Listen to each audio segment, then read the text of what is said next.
Hi friends, welcome to Prerana and Sadhana class. ఈరోజు క్లాస్లో భాగంగా సామ్రాజ్యాలు, గణతంత్ర ఆవిర్భావం గురించి తెలుసుకుందాం. మరి గంగా నదిలోయలో జనపదాలు, మహాజనపదాలు వెలిశాయి. గంగా సింధు మైదానం. ఉత్తర భారతదేశ విశాల మైదానాన్ని గంగా సింధు మైదానం అంటారు. హిమాలయాలకు ద్వీపకల్ప పీఠభూమికి మధ్య గంగా, యమున నదులు ప్రవహిస్తున్నాయి. గంగా లోయ కూడా అధిక వర్షపాతం, హిమాలయాల నుంచి ప్రవహించే అతిపెద్ద నదులు తెచ్చే ఒండ్రుతో సారవంతంగా ఉంటుంది.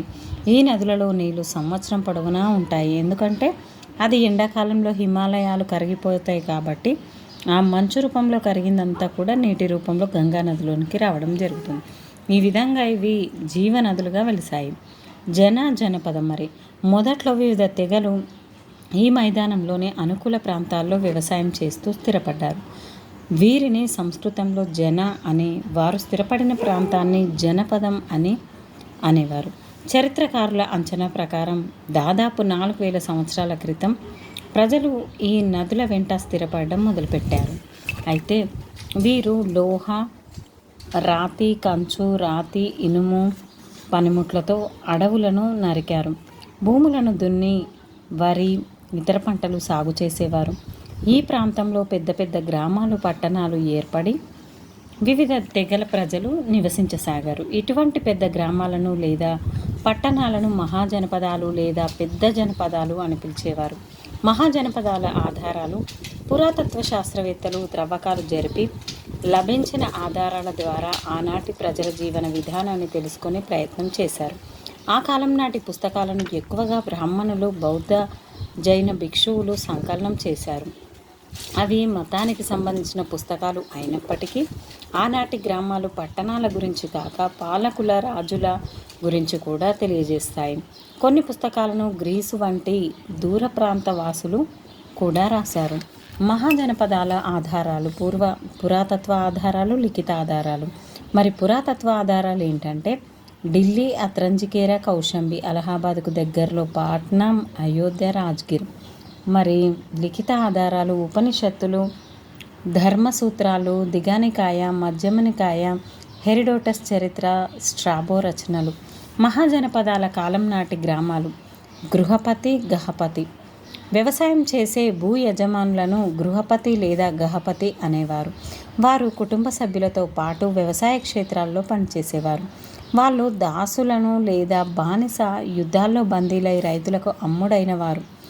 వీరిని బానిసలను కూడా పనికి ఉపయోగించేవారు. బర్తుక అనే పని వాళ్లకు కూలి ఇచ్చి పొలంలోనూ ఇంటిలోనూ పని చేయించుకునేవారు.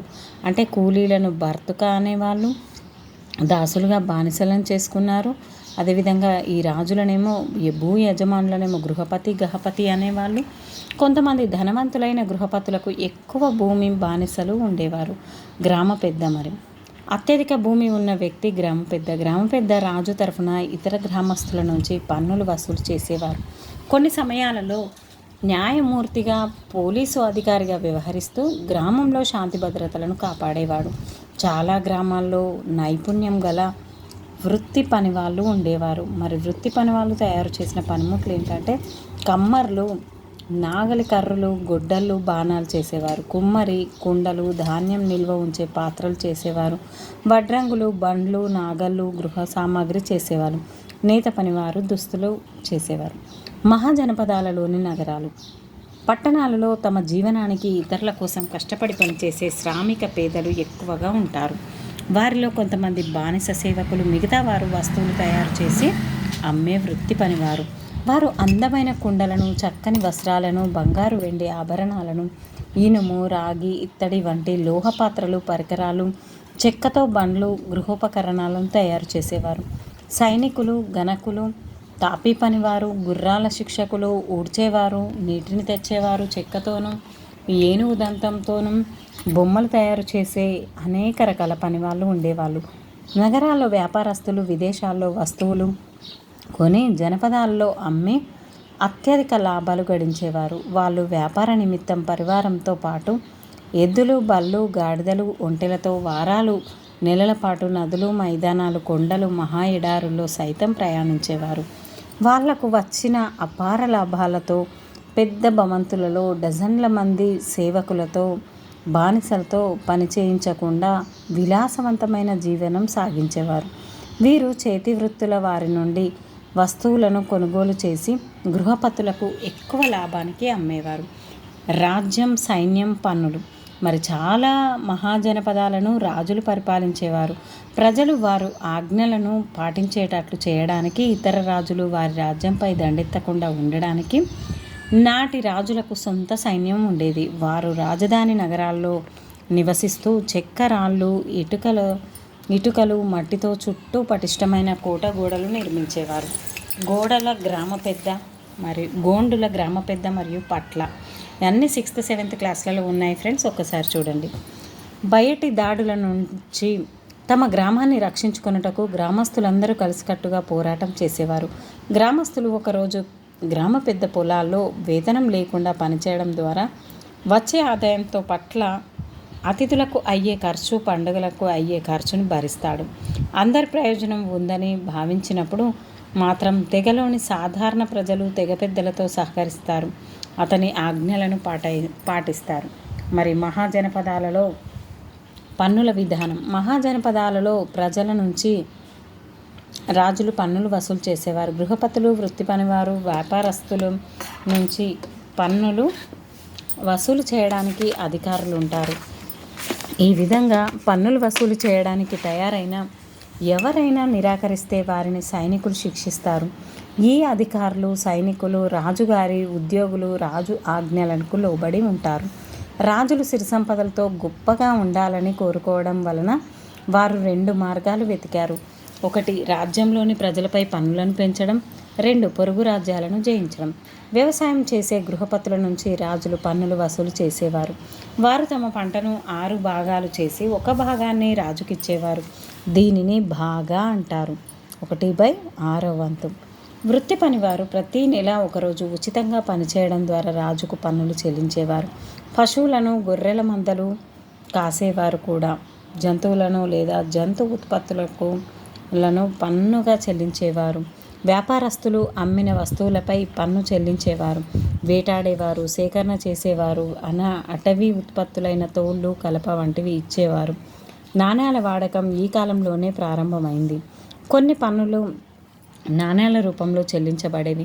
రైతులు మెరుగైన సాగునీటి వసతులను, మెరుగైన వ్యవసాయ విధానాలను అనుసరించి అధిక ఉత్పత్తి సాధించడానికి రాజులు ప్రోత్సహించే వారని చరిత్రకారుల అభిప్రాయం.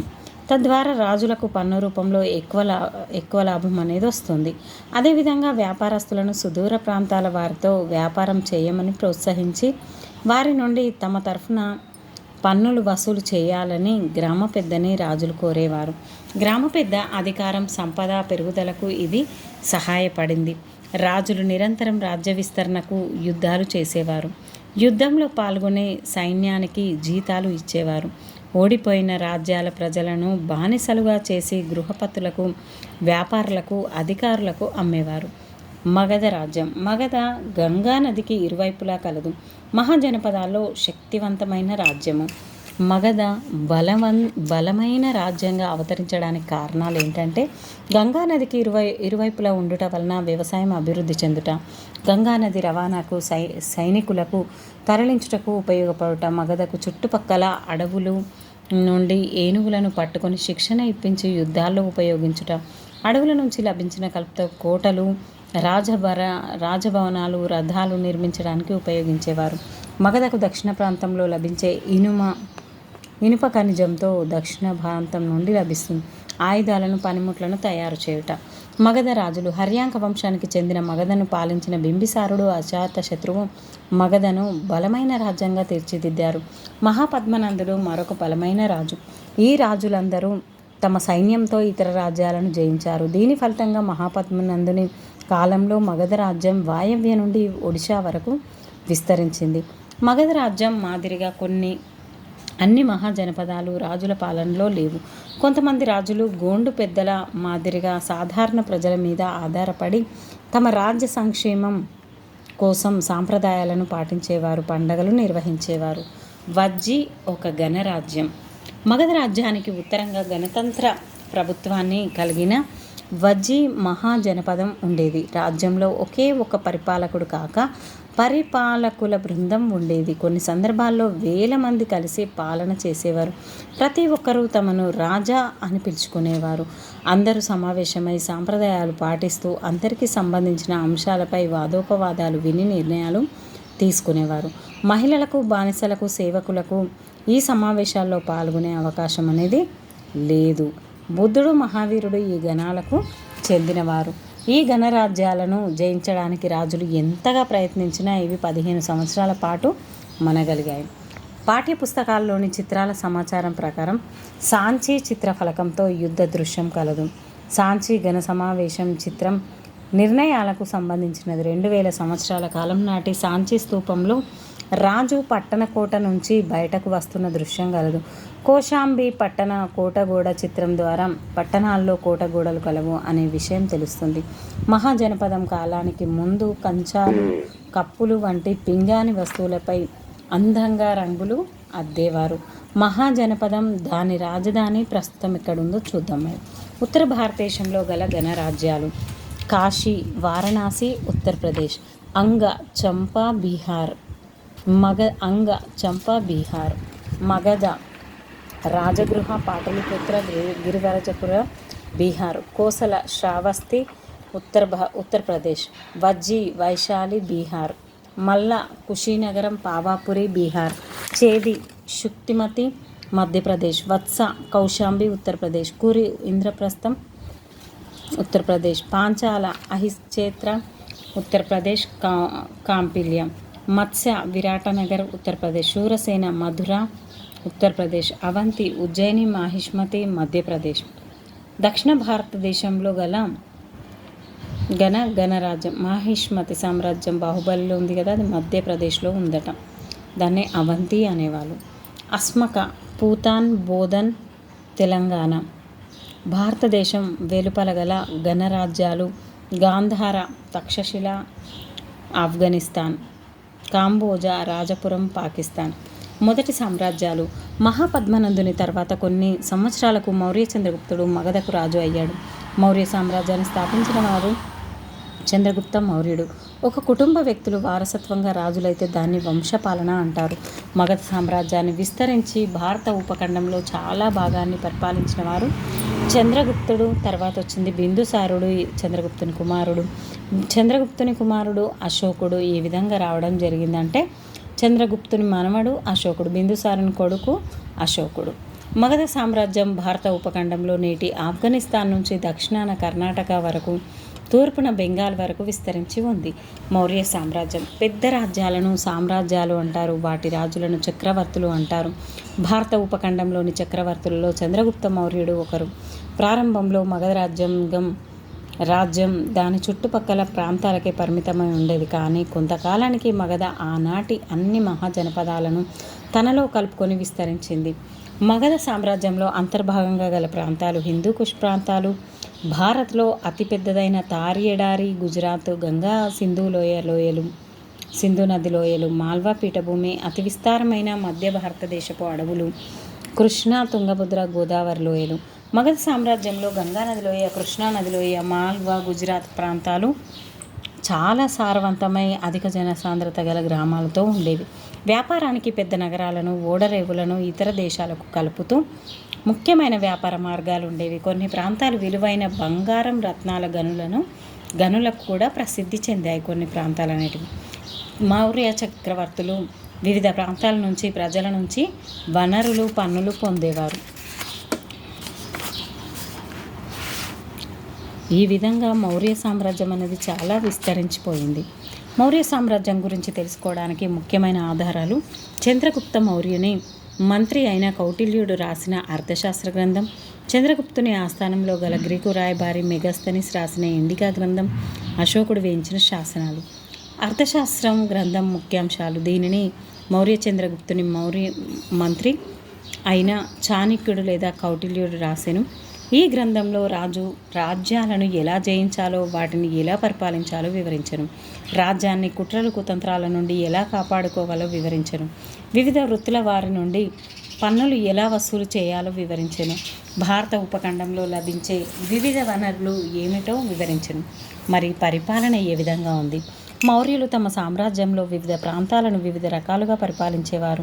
పాటలీపుత్రం దాని చుట్టూ ఉన్న ప్రాంతం అంతా చక్రవర్తి ప్రత్యక్ష నియంత్రణలో ఉండేది.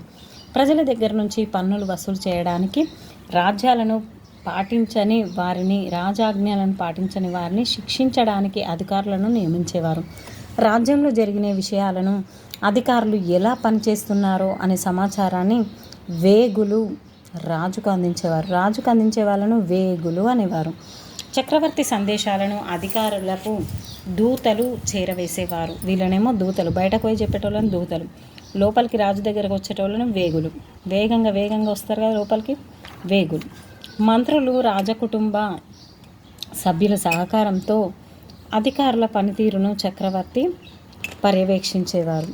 మౌర్యులు ఇతర ప్రాంతాలను, ప్రదేశాలను తక్షశిల, ఉజ్జయిని, సువర్ణగిరి వంటి ప్రాదేశిక రాజధానుల నుండి పరిపాలించేవారు. ఈ ప్రాదేశిక రాజధానులను పరిపాలించడానికి రాజకుమారులను నియమించేవారు. ఈ రాజకుమారులను పాలకులు, గవర్నర్లు అని పిలిచేవారు.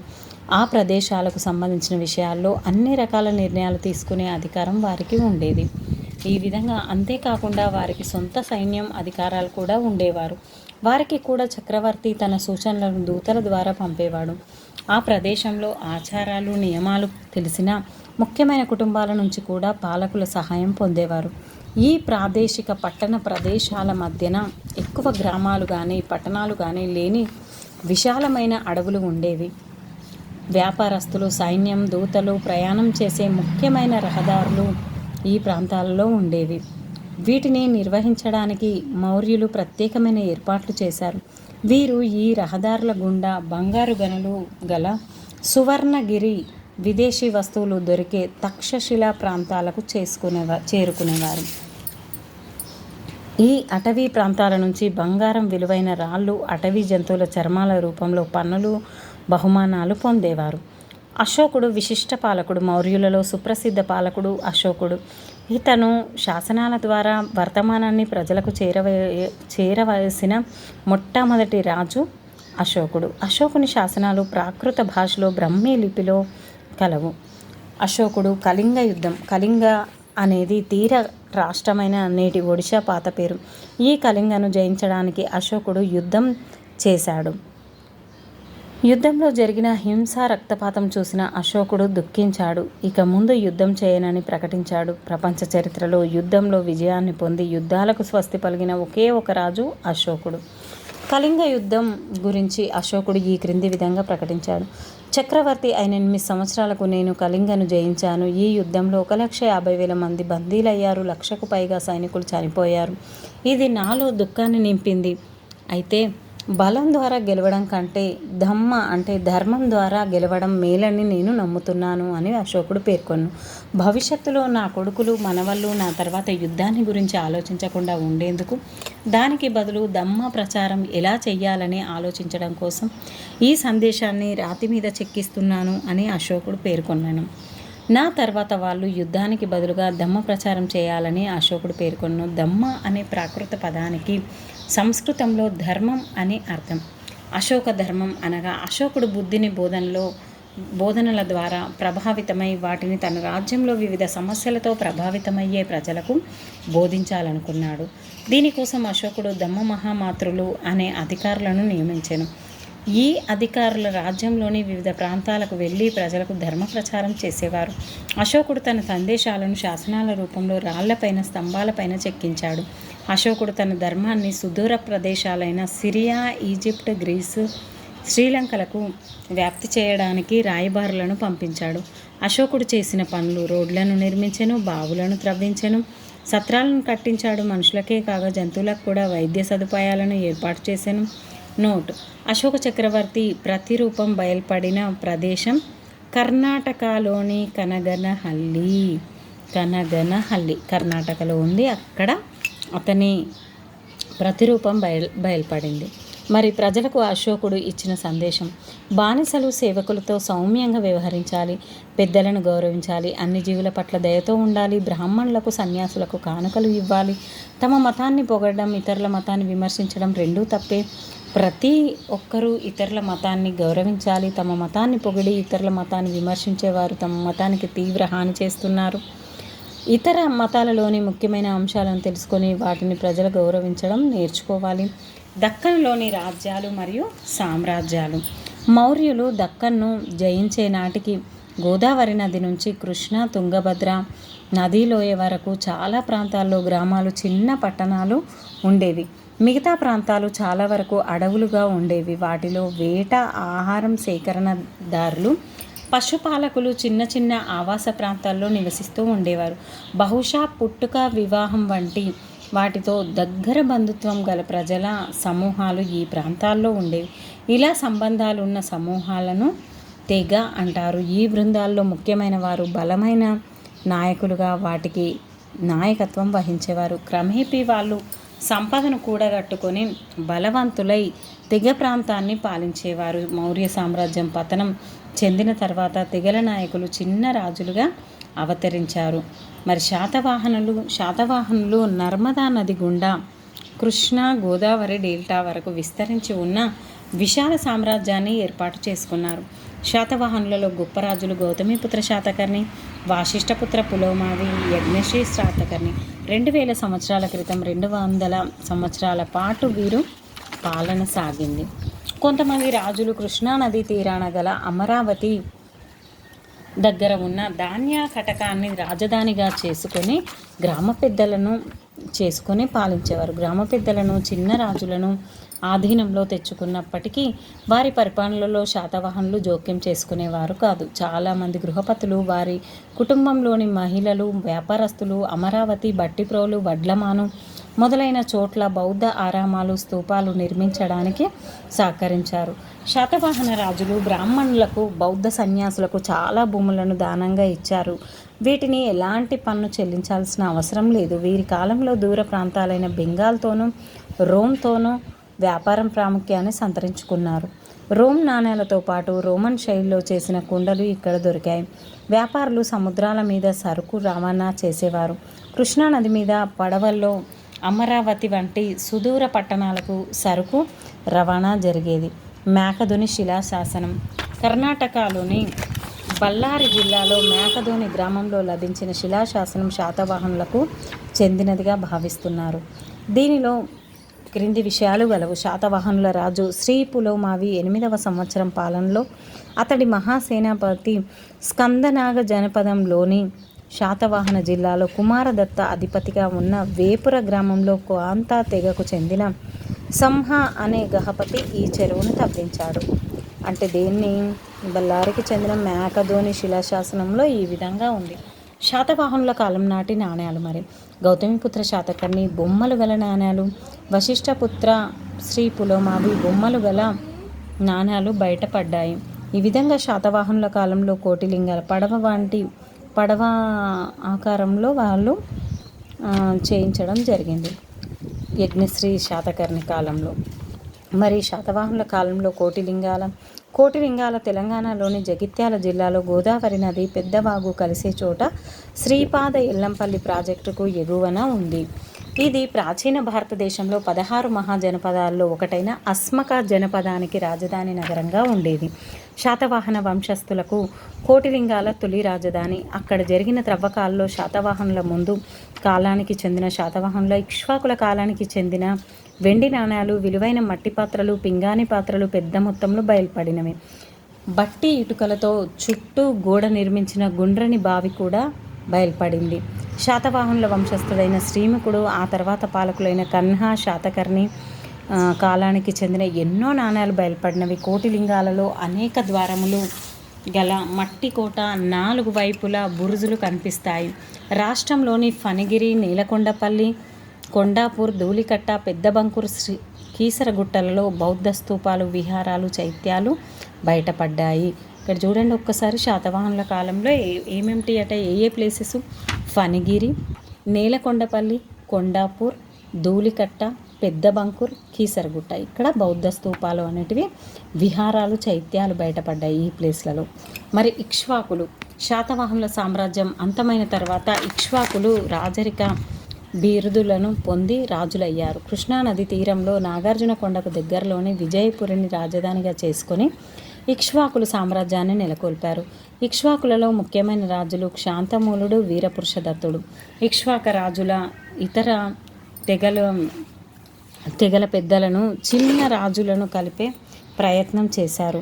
వీరు అశ్వమేధం, వాజపేయ వంటి ఖర్చుతో కూడుకున్న యాగాలను చేసి బ్రాహ్మణులకు విరివిగా దాన ధర్మాలు చేసి తమ ప్రత్యేకతను చాటు చేసుకునే ప్రయత్నం చేశారు. రామాయణంలో రాముని వంశానికి చెందిన వారమని ఇక్ష్వాకులు చెప్పుకున్నారు.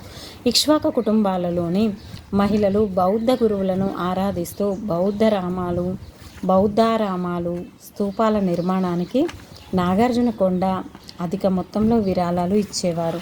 వీరు నాగార్జునకొండలో అతిపెద్ద ఆరామం, స్తూపం నిర్మించారు. ఎవరు? ఇక్ష్వాకులు కూడా నిర్మించారు. ఇక్కడ భారత ఉపఖండంలోని కొన్ని ముఖ్యమైన సామ్రాజ్యాలు కుషానులు.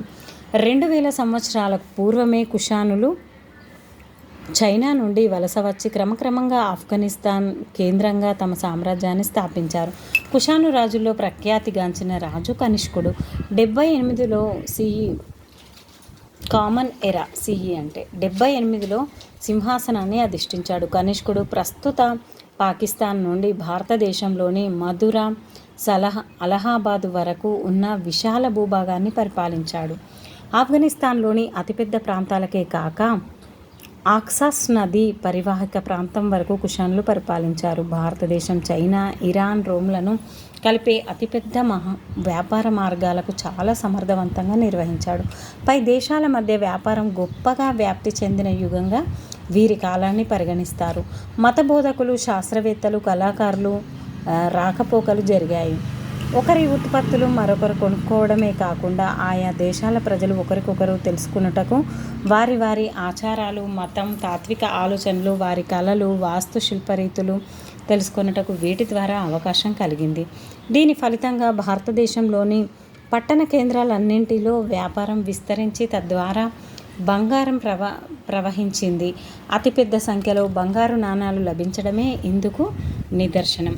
శకయుగం 78లో కనిష్కుడు చక్రవర్తిగా పట్టాభిషేకం చేసుకొని అధికారంలోనికి వచ్చిన సంవత్సరం నుండి శక సంవత్సరం ప్రారంభం అయ్యింది. దీన్నే శకయుగం లేదా శకాబ్ద అంటారు. చాలామంది దక్షిణ భారత ప్రజలు ఈ యుగాన్ని ఉపయోగిస్తున్నారు. ఇది సాధారణ యుగంకు 78 సంవత్సరాల తర్వాత ఉంటుంది. గుప్త సామ్రాజ్యం. గుప్త సామ్రాజ్యం రాజులు నేటి బీహార్లో ఒక చిన్న రాజ్యాన్ని పరిపాలించడం ద్వారా వారి పాలనను ప్రారంభించారు. 3 తరాలలో ఉత్తర భారతదేశంలో గుజరాత్ నుండి బెంగాల్ వరకు, ఢిల్లీ నుండి నేటి మధ్యప్రదేశ్ వరకు పూర్తి ఆధిపత్యాన్ని వహించారు.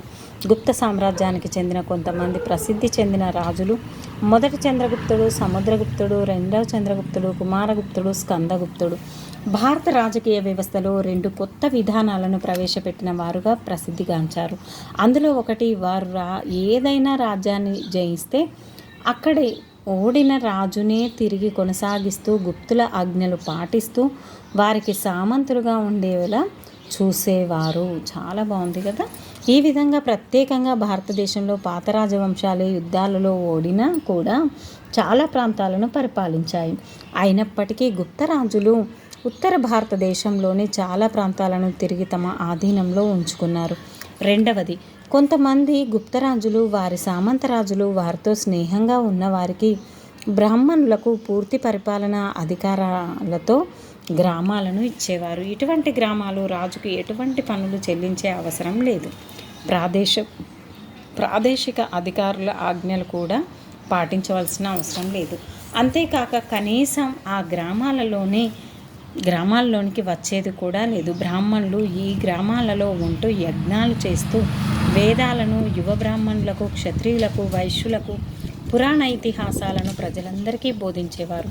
మెహ్రౌలి ఇనుప స్తంభం. ఢిల్లీలో కుతుబ్ మినార్ ప్రాంగణంలో ఉన్న ప్రఖ్యాతిగాంచిన మెహ్రౌలి ఇనుప స్తంభాన్ని 2వ చంద్రగుప్తుడు ఏర్పాటు చేశాడు. గత 1700 సంవత్సరాలుగా బయటపడిన నిలువబడి ఉన్నప్పటికీ అది తుప్పు పట్టకపోవడం చేత ఇది అత్యంత ప్రాముఖ్యతను సంతరించుకుంది. మెహ్రౌలి ఇనుప స్తంభం. గుప్తరాజులు కూడా వైదిక మతాచారాలైన అశ్వమేధ యాగం లాంటి వాటిని ప్రముఖంగా పోషించారు. ఇదే కాక పౌరాణిక సాంప్రదాయాలను పాటిస్తూ ప్రత్యేకించి వైష్ణవ మరియు శైవ మతాలను పోషిస్తూ విష్ణువు, శివ, దుర్గామాత, అవతారాలకు సంబంధించిన దేవాలయాలను నిర్మించి వాటిలో నిత్య పూజలు జరిగేటట్లు చూశారు. గుప్తులు ఈ మతాచారాల పోషణ యజ్ఞక్రతువులను శివ విష్ణు దుర్గామాతల అవతారాలైన స్థానిక దేవతలను పూజించే విధానంను, దేవాలయాలకు వెళ్ళి పూజలు నిర్వహించే విధానం బ్రాహ్మణులకు మాన్యాలు ఇవ్వడాన్ని బలపరిచింది. ఇదే కాక గుప్తులు జైన ఆరామాలు, సాంచి స్తూపం వంటి బౌద్ధ స్తూపాలకు కూడా నిధులను కేటాయించి వాటిని పోషించారు. గుప్తరాజులు వారి కాలంలో అనేక అందమైన దేవాలయాలను నిర్మించారు. మధ్యప్రదేశ్లోని దియోగర్, ఉదయగిరి, ఉత్తరప్రదేశ్లోని బిటర్గామ్, ఇరాన్లలో నేటికి మనం గుప్తులు నిర్మించిన దేవాలయాలను చూడగలం. భారతదేశంలోని అతి అందమైన రాతి శిల్పాలను కొన్ని ఇవి కలిగి ఉన్నాయి. గుప్తుల కాలంలోని దేవాలయాలు చాలా వరకు విష్ణు శివునికి చెందినవైనప్పటికీ బౌద్ధ శిల్పానికి చెందిన సారనాథ్ కూడా ప్రఖ్యాతిగాంచింది. ఈ విధంగా మనకి ఎన్నో రకాలుగా కనబడ్డాయి ఫ్రెండ్స్. ఇక్కడ గుప్త సామ్రాజ్యాన్ని చూసాం. అదేవిధంగా కనిష్కుడు అటువంటి 78వ సంవత్సరంలో శకయుగాన్ని ప్రారంభించాడు. అదేవిధంగా సామ్రాజ్యాలు, గణతంత్రాల ఆవిర్భావం గురించి మనం తెలుసుకోవడం జరిగింది. గోండుల కాలంలో పట్ల అనేవారు గ్రామ పెద్దను, ఈ విధంగా మనం బత్రుక అనేవారు సేవకులను, పని చేయించుకునే వాళ్ళు బత్రుక అనే బానిసలు ఉండేవారు. ఈ విధంగా మనం మొత్తం లెసన్ని 6th, 7th క్లాస్లో ఉన్న లెసన్లను ఇవ్వడం జరిగింది ఫ్రెండ్స్. నెక్స్ట్ క్లాస్లో మనం గుప్త సామ్రాజ్యం గురించి తెలుసుకుందాం క్షుణ్ణంగా. Thank you friends. Thank you everyone. Please keep smile and like, share, subscribe my channel. మీరు ఇలాగే ఆదరిస్తూ ఉంటే నేను ఖచ్చితంగా ఇంకెన్నో లెసన్స్ను మీ ముందుకు తీసుకొస్తూ ఉంటాను. నా విలువైన సమయాన్ని నేను ఏ విధంగా కేటాయిస్తానో కనీసం మీరు ఒక్క క్షణాన్నైనా లైక్ చేయండి.